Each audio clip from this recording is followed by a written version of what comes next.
Chandrababu law and order విషయంలో చాలా స్ట్రిక్ట్గా ఉంటారు. 2019 వరకు ఏపీ పోలీసులు జాతీయ స్థాయిలో ఎన్నో అవార్డులు గెలుచుకున్నారు.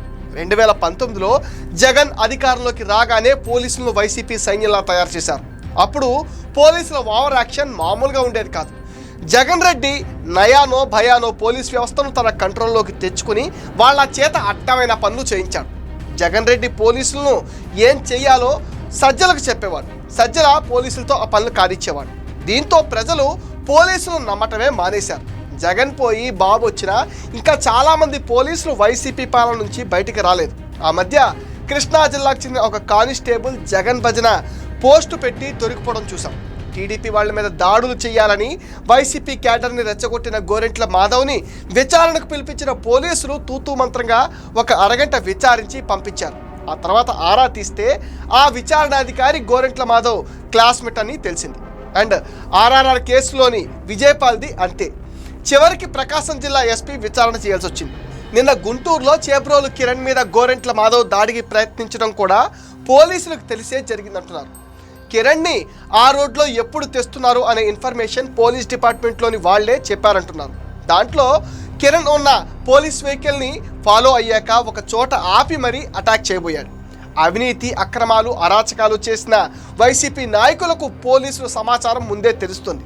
పిన్నెల్లి వెంకటరామిరెడ్డి ఎక్కడున్నాడో కొంతమంది పోలీస్ అధికారులకు తెలుసు, కానీ అరెస్ట్ చేయరని చెప్తున్నారు. వెంకటరామిరెడ్డి హైదరాబాద్లోనే చాలామంది కనిపించాడు, కానీ పోలీసులకు మాత్రం గత 8 నెలలుగా కనిపించడం లేదు. కసిరెడ్డి కూడా హైదరాబాద్లోనే వారం రోజుల క్రితం కనిపించాడంటున్నారు. అండ్ పోలీసులు తలుచుకుంటే వాళ్ళని పట్టుకోవడం పెద్ద కష్టమేమీ కాదు. చంద్రబాబు పోలీస్ శాఖను నమ్మినట్టుగా ఎవరిని నమ్మరు. వాళ్ళు ఇచ్చే ఇన్ఫర్మేషన్ మీదే ఆయన ఎక్కువగా డిపెండ్ అవుతారు. 2019 ఓటమికి అప్పటి ఇంటెలిజెన్స్ డిపార్ట్మెంట్ వాళ్ళ చేసిన సర్వే కూడా ఒక ప్రధాన కారణం అని ఇప్పటికీ చెప్పుకుంటారు. ఆయన అంతగా నమ్మే పోలీస్ డిపార్ట్మెంట్ ఇలా నాన్ కోఆపరేటివ్గా ఉంటే ఎలా? డిపార్ట్మెంట్ అంటే భయం లేకపోతే ఎలా?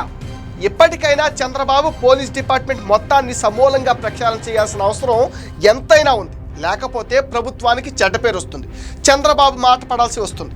ఇది వరకటి బాబును వీళ్లకు చూపిస్తే గానీ వాళ్ళు దారికి రారు. తప్పు జరిగిందంటే బాధ్యులపైన కఠిన చర్యలు ఉండాలి.